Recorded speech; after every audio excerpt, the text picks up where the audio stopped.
একটি প্রশিক্ষণ বিমান।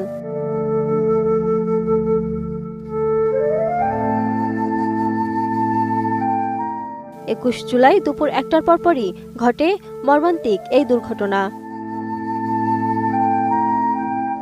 ঘটনাস্থলে উদ্ধার তৎপরতা চালাচ্ছে সেনাবাহিনী, ফায়ার সার্ভিস ও বিমান বাহিনীর সদস্যরা। ফায়ার সার্ভিসের 10টি ইউনিট কাজ করছে সেখানে। স্কুলের আশেপাশে সন্তানদের খোঁজে ভিড় করছেন স্কুল পড়ুয়া শিশুদের অভিভাবক, স্বজন ও উৎসুক জনতা। সবার চোখে মুখেই ভয়াবহ উদ্বেগ ও উৎকণ্ঠা। জানা গেছে, ঘটনার সময় মাইলস্টোন স্কুল ও কলেজে শ্রেণী কার্যক্রম ছিল শেষ পর্যায়ে। হঠাৎ বিকট শব্দে বিমানটি ভেঙে পড়লে শিক্ষার্থী ও স্থানীয়দের মধ্যে আতঙ্ক দেখা দেয়।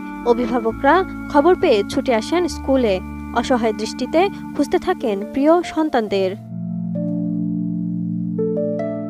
বিমানে আগুন লাগার বিষয়ে